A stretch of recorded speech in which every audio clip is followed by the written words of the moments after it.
Puji nama Tuhan, salam sejahtera di dalam kasih Tuhan Yesus Kristus bagi kita semua yang dikasihi Tuhan, dan selamat datang bagi saudara yang baru pertama kali hadir dalam ibadah pagi. Tuhan Yesus memberkati.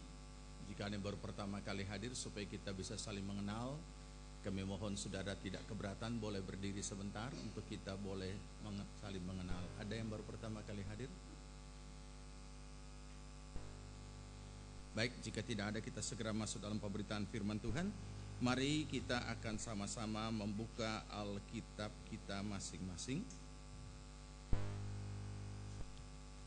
Matius 26.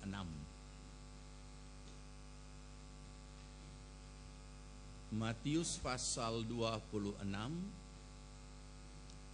Kita akan baca mulai ayat yang ke-30.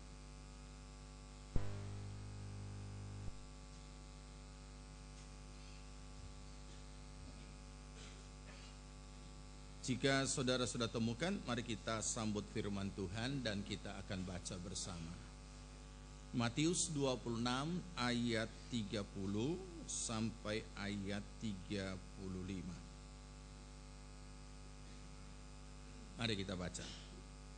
Sesudah menyanyikan nyanyian pujian, pergilah Yesus dan murid-muridnya ke Bukit Zaitun.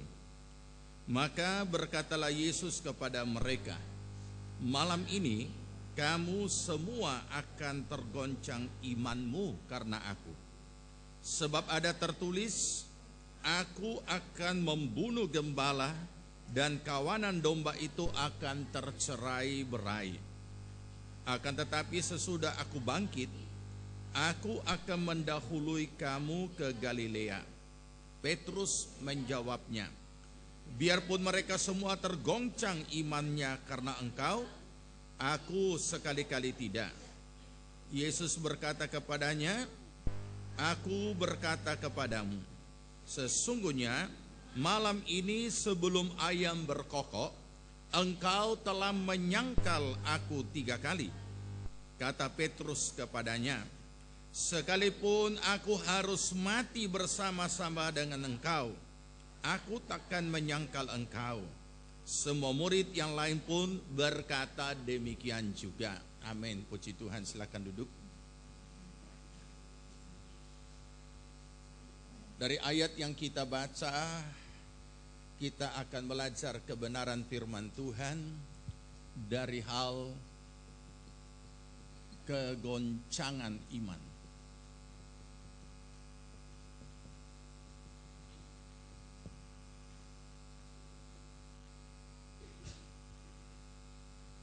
Saudara yang dikasihi Tuhan, dalam beberapa hari lagi kita akan memperingati hari pengorbanan Yesus di atas kayu salib yang sering disebut Jumat Agung, kemudian juga sering disebut Paskah.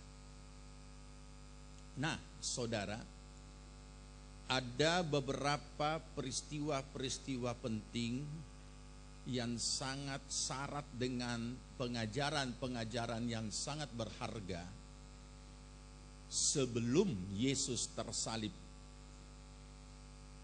di atas kayu salib Golgota.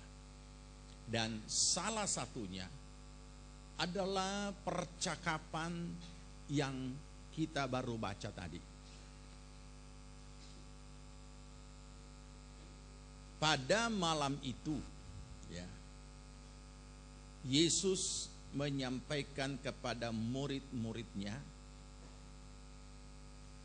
pada saat mereka selesai menyanyikan nyanyian pujian, dikatakan pergilah Yesus dan murid-muridnya ke Bukit Zaitun.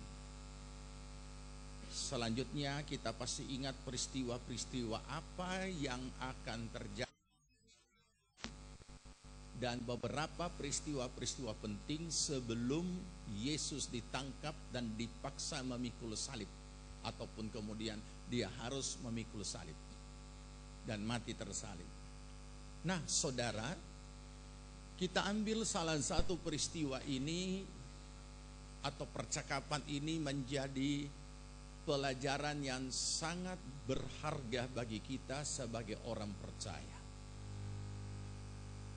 Mari kita melihat kepada topik tentang kegoncangan iman.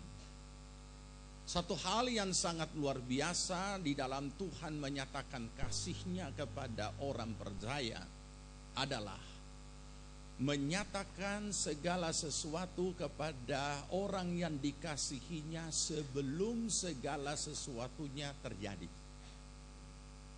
Sehingga kita sudah bisa mengantisipasi, kita sudah bisa waspada, kita tidak sampai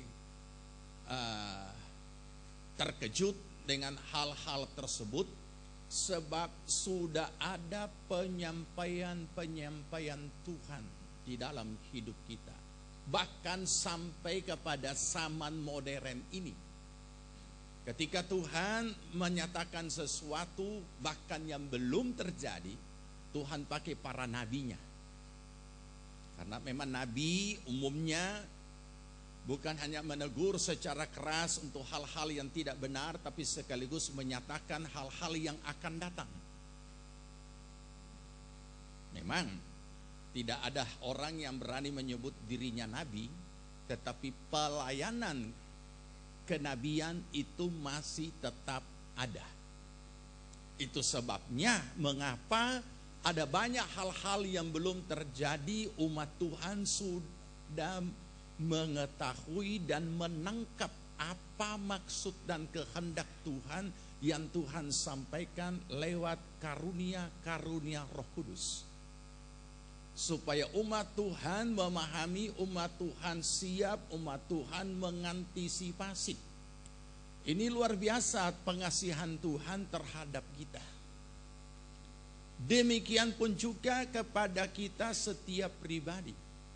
Setiap pribadi kita sebagai orang percaya, Tuhan sudah memberikan, ataupun setiap orang yang lahir baru, yang melanjutkan kehidupannya dengan menjalani hidup baru, dan mereka diberikan penolong, yaitu Roh Kudus, untuk secara khusus menolong kita secara pribadi, sehingga setiap kita pun secara pribadi Tuhan selalu berbicara kepada kita dalam banyak cara. Antara lain lewat apa yang kita dengarkan firman Tuhan ketika kita ibadah, ketika kita membaca firman. Bahkan di seluruh alam ini juga Tuhan bisa pakai untuk Tuhan menyatakan maksud dan kehendaknya. Dengan banyak cara Tuhan bisa berbicara dan menyampaikan sesuatu karena Ia mengasihi kita. Supaya apa? Supaya kita tidak mengalami kegoncangan iman. Saudara, kita tahu bahwa setiap orang percaya, setiap orang yang telah lahir baru ditetapkan oleh Tuhan harus hidup oleh iman. Saudara tahu, tidak percuma dan bukan hal yang ini bukan ketika Tuhan menetapkan bahwa orang benar akan hidup oleh iman, ini bukan hanya sekedar penetapan Tuhan, tapi Tuhan menetapkan ini karena sudah tahu persis keberadaan seorang manusia dan juga di dalam menjalani perjalanan hidupnya dengan segala apa yang akan dihadapinya di dalam hidupnya yang disebut realita hidup ini.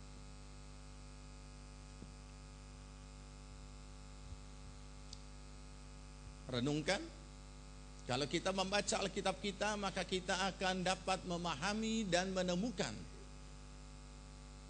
bahwa setiap realita hidup bentuk apapun punya kemampuan menggoyahkan iman.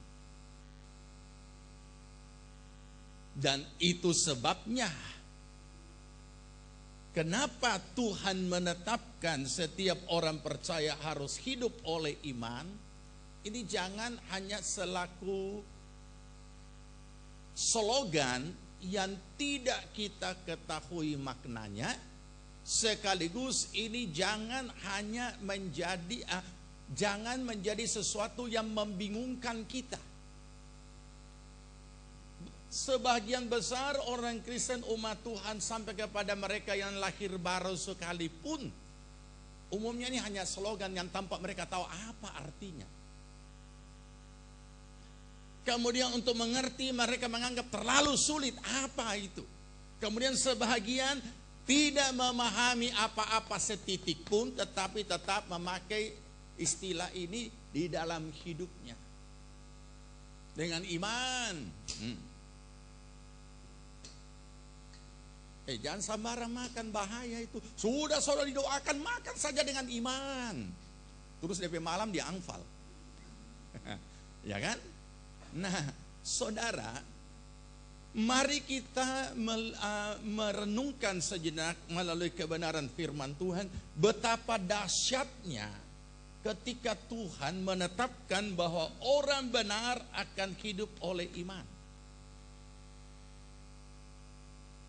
Sangat jauh dari jangkauan pemahaman kita selama ini.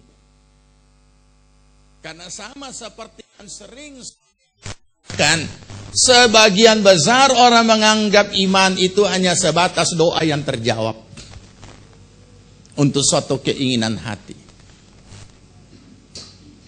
Sebagian besar lagi menganggap bahwa iman itu adalah aktivitas ritual. Aktivitas di dalam beribadah, aktivitas di dalam melayani. Bukan, iman itu bukan berada di situ. Iman itu berada pada oknum diri. Di dalam diri kita. Ia tidak berada pada kegiatan, ia tidak berada pada aktivitas, tapi di dalam diri ini. Pribadi orang ini yang akan menjalani hidupnya oleh iman. Di dalam wujudnya itu kita melihat mereka terlibat di dalam ibadah, terlibat dalam pelayanan, terlibat dalam kegiatan-kegiatan yang sehubungan dengan imannya. Tapi iman itu sendiri bukan berada pada kegiatan-kegiatan, tapi ada pada diri kita masing-masing. Itu sebabnya ketika iman kita goncang atau lemah bahkan gugur, ketika iman kita bermasalah, semua kegiatan imannya turut menjadi tidak karuan. Kita memang tidak bisa menilai kualitas iman seseorang dari segala macam bentuk kegiatan rohani dan kegiatan pelayanan dan status rohani orang tersebut. Tetapi ketika iman itu bermasalah atau orang itu imannya bermasalah, dirinya bermasalah, maka dengan sendirinya segala apapun yang dia lakukan sehubungan dengan imannya juga akan menjadi bermasalah. Nah, saudara, sejauh mana kita dapat memahami kedahsyatan ketetapan Tuhan ini sehingga Tuhan menetapkan kita harus hidup oleh iman?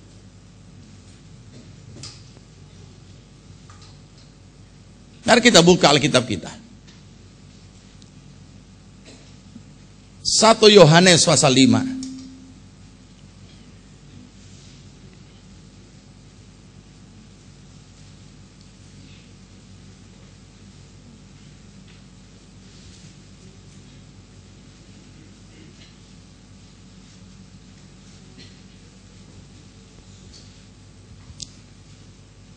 1 Yohanes pasal 5, ini gampang diingat. Ayat 4 dan ayat 5. Baca. Ya, sebab semua yang lahir dari Allah mengalahkan dunia. Dan inilah kemenangan yang mengalahkan dunia. Iman kita. Siapakah yang mengalahkan dunia? Selain daripada dia yang percaya bahwa Yesus adalah ini. Jadi ketika Tuhan menetapkan hal ini, untuk kita jalani hidup kita seperti ini, Tuhan sudah tahu persis, tidak ada kekuatan lain dan tidak ada kemampuan lain yang dapat mengalahkan dunia selain iman. Itu sebabnya mengapa kita ditetapkan hidup oleh iman.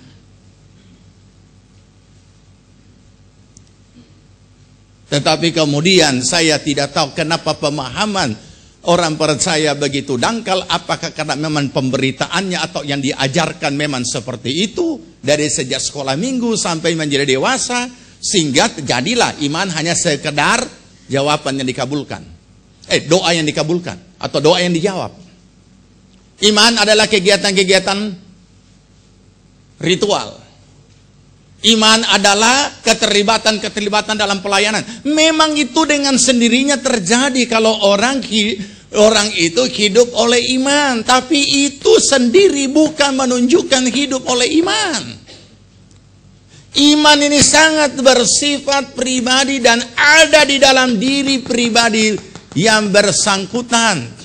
Bukan secara global, bukan kegiatannya, bukan faktor-faktor lain. Contoh kita hadapi dan jalani dalam hidup kita sendiri.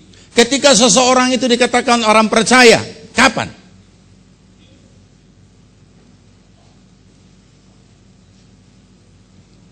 Kapan kita disebut, atau kapan seseorang disebut orang percaya? Ketika dia sudah terima Yesus. Ketika dia sudah lahir baru. Terus pertanyaannya, kapan orang itu sudah terima Yesus?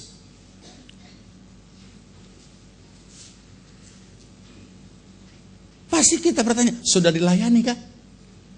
Betul tidak? Oh, di sini begini. Bagaimana? Sudah dilayani? Oh, sudah. Artinya ada pelayanan pribadi yang dilakukan kepada orang itu dan tuntunan bimbingan sampai kepada pribadi itu terima Yesus dan kemudian dia menjadi orang percaya dan mengalami suatu lahir baru. Bukankah ini sangat pribadi?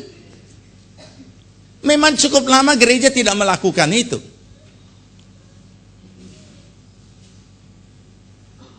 Makanya banyak orang tersinggung ketika dikatakan paling banyak di neraka itu orang Kristen. Kenapa saudara? Sebab ini sangat pribadi. Bagaimana mungkin kita bisa diselamatkan dengan jadi Kristen turun-temurun? Tidak mungkin kan? Tidak ada ayatnya dan tidak tertulis. Setiap pribadi ini jadi sangat bersifat pribadi dan bicara soal iman yang ada pada seseorang berarti oknum orang itu. Jadi sama kalimat yang sering yang pernah saya katakan seperti ini. Tidak mungkin kita menyelesaikan satu masalah dari orang yang bermasalah.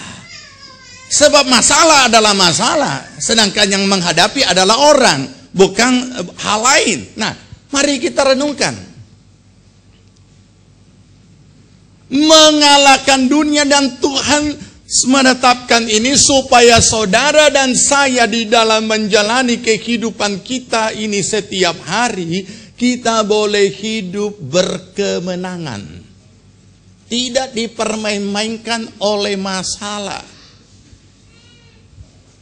Saya mau tanya saudara, apakah orang yang dipermain-mainkan dengan masalah itu hanya karena unsur kebodohan? Oh, dia tidak cakap menghadapinya. Pertanyaan, kenapa dia tidak cakap? Apakah karena dia bodoh? Ada banyak orang yang tidak sekolah tinggi tapi tahan menghadapi segala tantangan hidup. Tapi ada banyak orang-orang ternama di dunia yang justru bunuh diri dan terjun, entah bunuh diri secara langsung ataupun juga terjun atau minum obat supaya tanaman tidak terasa. Masalahnya bukan di situ. Masalahnya bukan dia kecakapannya atau kebodohannya, tetapi adalah tidak terlalu jauh. Mari kita kembali pada hidup kita sehari-hari. Pernahkah kita memakai istilah jangan macam-macam? Kita lagi tidak mood ini. Pernah enggak? Jangan ganggu kita ya. Tenang sedikit. Kita tidak mood ini hari ini. Pernah kan? Nah, kenapa bisa? Itu baru unsur jiwani. Tapi keadaan yang tidak mood ini bisa merusak segala-galanya, dan keadaan yang tidak mood ini hanya bisa diatasi oleh roh, oleh iman, karena iman kita ada di roh kita, bukan di jiwa kita. Jiwani. Apa yang membuat tidak mood? Kenapa seseorang tidak mood? Jiwanya lagi bermasalah. Tapi kalau jiwa bermasalah masih bisa dilakukan, masih bisa di-repair, masih bisa diperbaiki oleh roh yang tidak bermasalah. Makanya ketika Tuhan menetapkan hiduplah oleh iman, sekaligus Tuhan menetapkan juga hiduplah oleh roh. Nah, ini orang yang sulit mencernanya, dan orang yang coba menganalisanya secara logika, dia bisa gila. Bagaimana orang bisa hidup oleh roh sedangkan kita ini dalam daging? Kita boleh hidup dalam roh kalau kita pergi dalam roh. Jadilah kita semua orang paspok. Tapi kita disuruh hidup oleh roh di alam nyata. Ini bagaimana? Nah, sebenarnya sederhana. Jadi saudara, ini yang Tuhan tetapkan. Kenapa Tuhan tetapkan seperti ini? Mari kita baca Alkitab kita.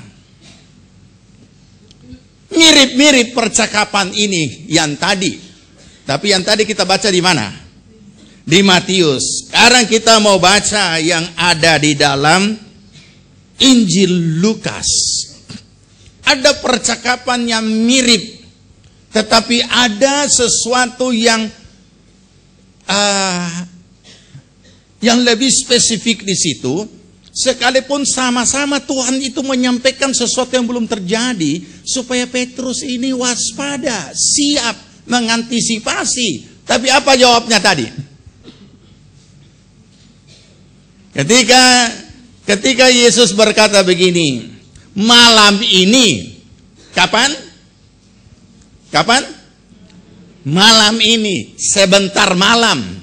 Berarti sudah sangat jelas waktu kejadian yang akan terjadi, peristiwa yang akan terjadi itu sebentar malam. Saya mau tanya, masih ada kesempatan kalau sebentar malam? Masih ada, sebab sekarang masih pagi kan? Nah, oke, kalau pada saat itu bukan pagi Yesus berkata, tetapi dia berkata sebelum terjadi, berarti ada kesempatan tidak? Ada. Dia berkata seperti ini, malam ini kamu semua, tidak ada terkecuali, akan tergoncang imanmu karena aku.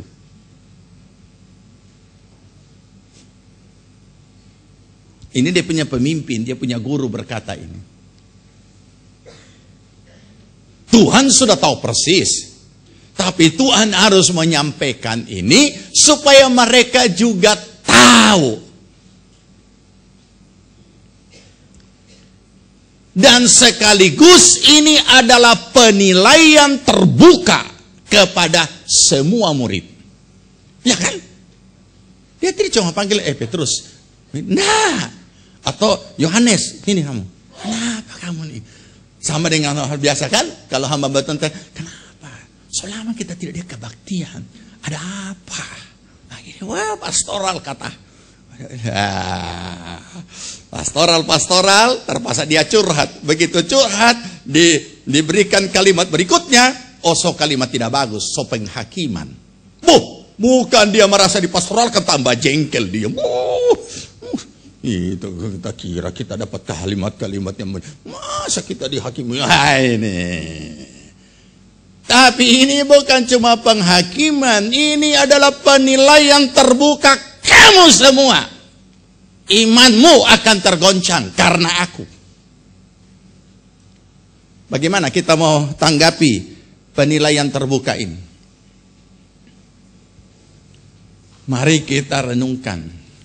Sebenarnya iman itu sangat bersifat pribadi dengan Tuhan. hanya Tuhan yang tahu. Mari kita lihat seperti ini. Saudara dan saya cuma lihat yang didepankan, yang kelihatan. Saya pun lihat saudara yang hanya kelihatan. Bagaimana iman saudara dan saya tidak tahu persisnya.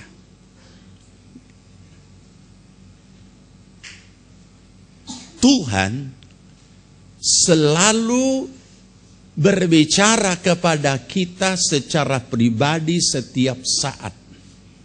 Apalagi bagi pribadi-pribadi yang sudah dibaptis Roh Kudus, menyatu dengan Roh Allah. Ada selalu dialog yang terjadi. Tapi karena tertutup, kita seringkali tidak, banyak orang mengabaikan akan hal ini. Banyak orang yang tidak terlalu memusingkan. Padahal ini sangat etis. Sesuatu yang sangat etis yang Tuhan lakukan terhadap diri kita. Ketika ia mengadakan koreksi-koreksi mendalam secara tersembunyi dan secara tertutup dalam hidup kita. Tentang iman kita. Tapi seringkali kita abaikan. Sehingga apa yang terjadi? Kita yang memaksa Tuhan untuk mengadakan penilaian diri kita, termasuk kualitas iman kita, secara terbuka.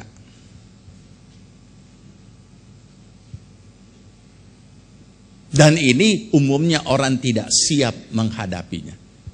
Berapa banyak orang yang Tuhan, pengalaman daripada banyak orang-orang percaya maupun hamba-hamba Tuhan yang Tuhan lakukan secara pribadi dan tertutup, tapi diabaikan dan tidak dipusingkan. Tuhan harus mengadakan penilaian terbuka sehingga kebobrokan orang itu terekspos kemana-mana. Siapkah?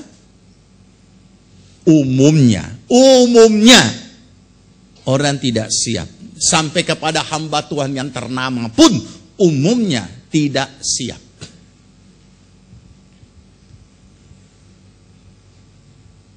Kita temukan, apa kata Petrus?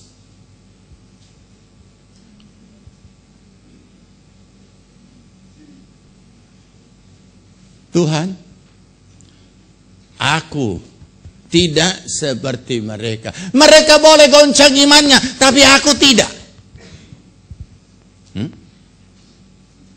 Ada banyak orang-orang yang Tuhan, bahkan di mana-mana pun sering terjadi. Ketika Tuhan harus mengadakan penilaian terbuka, maka dia tidak siap. Dan dia harus melakukan sendiri juga sanggahan terbuka. Ini kita harus berhati-hati, saudara. Kita mau prop, orang punya mulut, sota lanjur. Nah, oleh karena itulah, kita tidak boleh melakukan seperti apa yang Petrus lakukan. Mereka semua akan tergoncang imannya. Kenapa? Sebab ada tertulis, saudara tahu, tidak ada sesuatu yang terjadi tanpa Tuhan berfirman lebih dulu. Dan selalu selanjutnya adalah penggenapan daripada apa yang sudah pernah dia firmankan. Kita pun juga, kenapa satu bukti dalam hidup kita, ke dalam hal kita mengiring Tuhan. Tuhan sudah berfirman, Tuhan sudah menjanjikan masa depan, dan lain sebagainya. Ketika itu tercapai, itu adalah penggenapan daripada apa yang dia sudah janjikan. Karena Tuhan mengikat dirinya dengan janji. Dan kita mengikat iman kita dengan janji Tuhan. Ketemu kan? Dan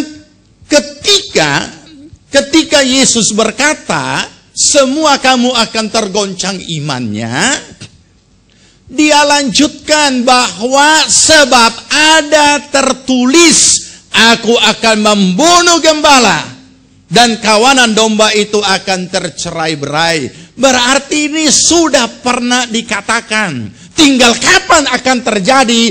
Nanti malam, kata Yesus. Saudara renungkan. Tidak siap Petrus ini. Padahal Yesus tidak hanya ngomong. Yesus ngomong ini berdasarkan apa yang sudah tertulis. Kata sudah ada tertulis menyatakan ada bukti otentik. Tapi Petrus berkata apa? Petrus menjawab, biarpun mereka semua tergoncang imannya karena engkau, aku. Tentu dia tak berkata, aku sekali-kali tidak. Orang berkata, semua, pasti dia, dadanya, aku. Saudara, mari kita renungkan dulu peristiwa ini. Baru kita pindah di Lukas. Nanti kita akan ketemu percakapannya mirip-mirip dan lebih hebat lagi. Ya. Aku sekali-kali tidak.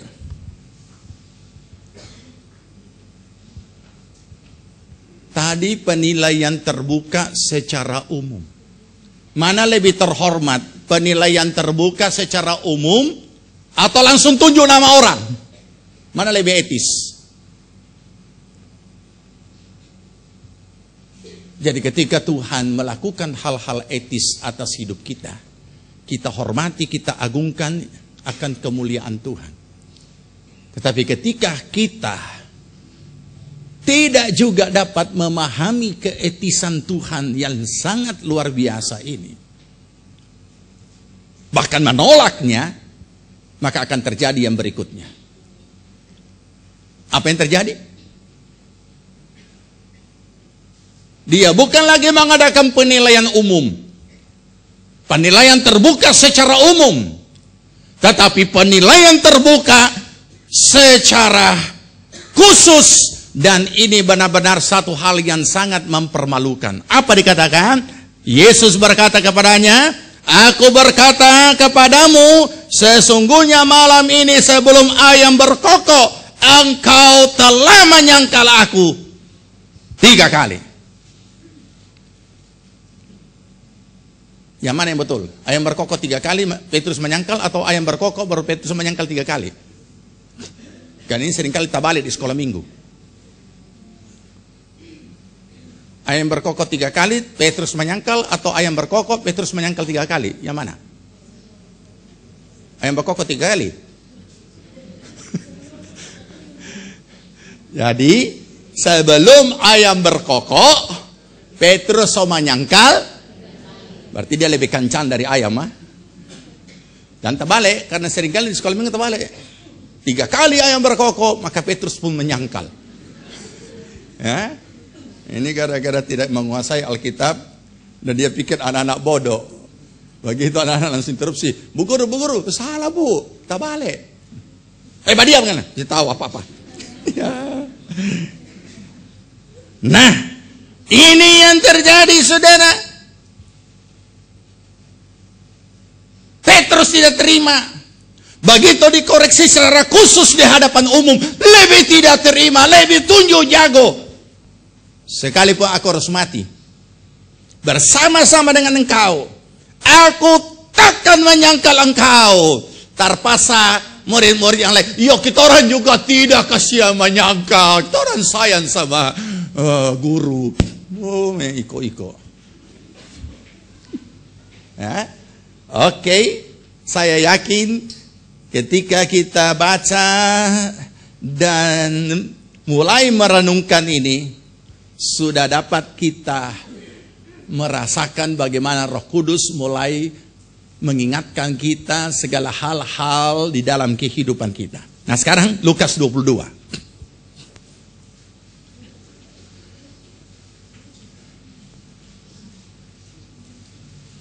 Kenapa sampai ada goncangan-goncangan iman ini?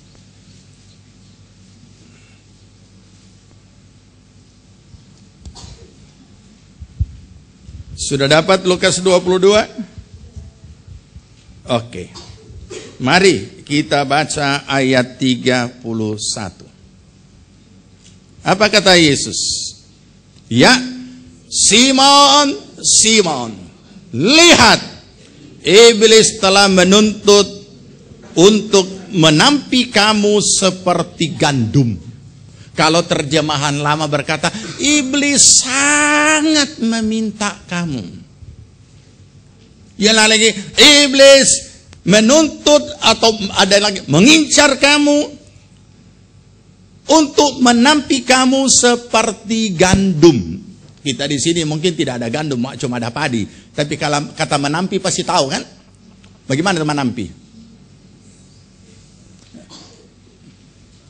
Oke, orang sekarang tidak ada menampi modern sekarang. Om kurang beli kelar di itu beras bersih di mall tinggal masak. Oke, berbahagialah ibu-ibu sekarang yang hidup dengan peralatan modern dengan beli beras di mall tidak usah ditampi. Jadi sepertinya kecanggihan ini dan perkembangan ini ada yang menolong pemahaman lebih dalam, ada yang membawa juga pemahaman lebih dangkal. Karena ketika di zaman akan datang kita bicara lagi soal menampi, sedangkan teknologi menampi tidak dipakai, orang bingung, apa ini menampi? Akhirnya pemahaman jadi dangkal. Kita baca lanjut. 32. Ya, tetapi aku telah berdoa untuk engkau supaya imanmu jangan gugur, bukan cuma goncang tapi gugur. Dan engkau, jikalau engkau sudah insaf, terjemahan berkata jika engkau sudah bertobat, kuatkanlah saudaramu. Sampai sini dulu. Jadi Tuhan sudah memberikan warning terlebih dahulu. Kenapa? Nah, sekarang kita kembalikan pada diri kita, atau bahkan juga secara kehidupan hari-hari sebagai orang percaya. Kenapa? Kenapa iman ini bisa goncang?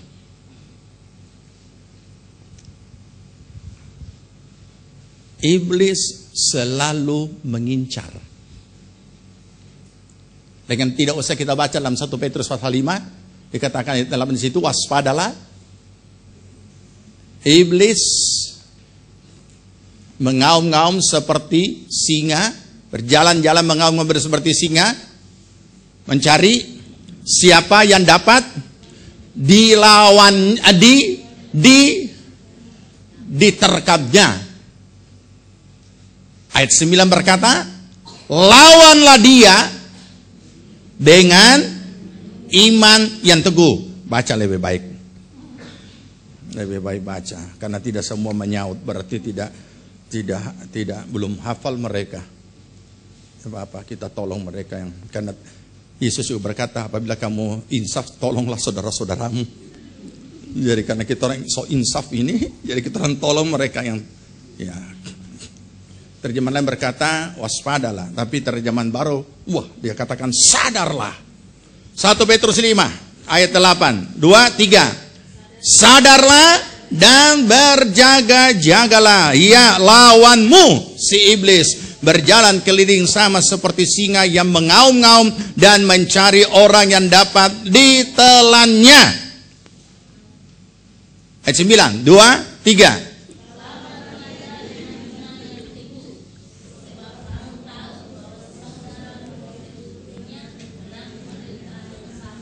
Kita disuruh lawan pakai apa? Tidak ada cara lain. Tidak ada cara lain. Sekarang coba kita renungkan, iblis itu ada di mana?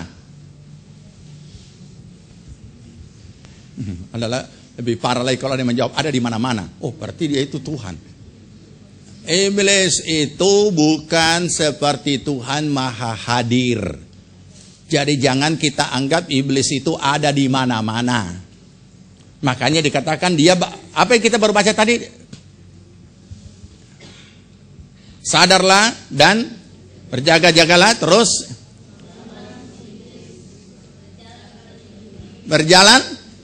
berjalan keliling, cuma kecepatannya kecepatan tinggi. Tapi walaupun kecepatan tinggi, bukan berarti dalam 1 detik dia 1 radius sudah ada lagi di sini. Kalau dia dalam 1 detik berada pada putaran putaran 1 detik berada kembali pada tempat yang sama, maka kita bisa kategorikan ada di mana? Ada di mana-mana. Saya di sini misalnya, 1 detik ada lagi di sini. Ya berarti kan saya ya. Jadi jangan selalu menganggap ada, kita tak takut bayang di kubur ada. Tidak ada. Iblis bukan maha hadir. Bukan maha hadir. Ya, oke. Tidak ada cara lain. Tetapi ini seringkali sulit dianalisa secara akal pikiran kita. Iblis yang ada di alam roh ini, bagaimana kita yang hidup di alam nyata melawannya?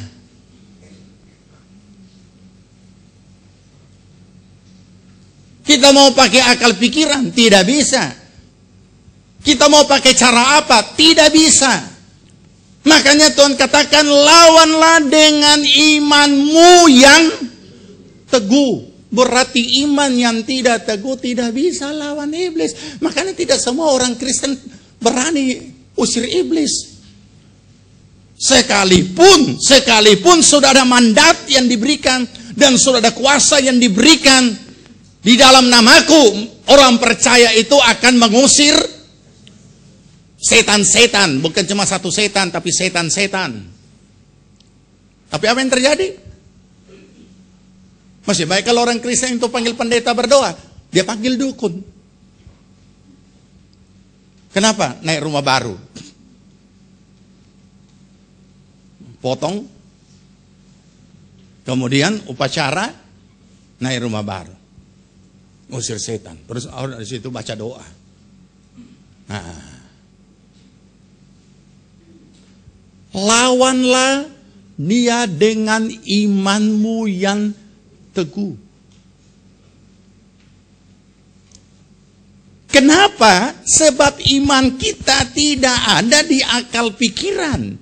Iman kita di dalam roh kita, di dalam diri kita ini, dan dari situlah kita bisa melawan iblis yang ada di dalam alam roh, sekaligus iblis yang dari dalam alam roh mengendalikan hal-hal yang ada di alam nyata.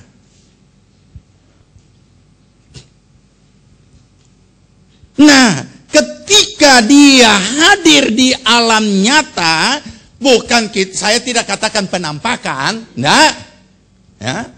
Sama dengan kita bikin bodoh-bodoh itu televisi, penampakan. Padahal cuma taruh warna hijau. Oh iya ya. Oh, nah, mau tangkap dengan kamera apa itu? Oh, iblis. Kamera paling canggih di dunia. Tidak ada. Nah, bagaimana kita yang ada di alam nyata ini, kemudian iblis yang ada di alam roh ini bekerja menggoncangkan iman kita.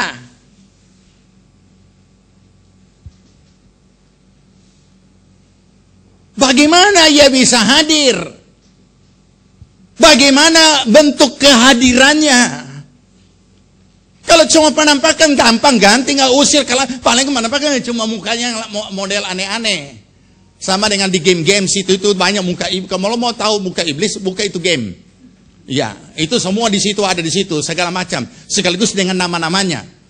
Ada game yang penuh dengan nama-nama iblis di situ.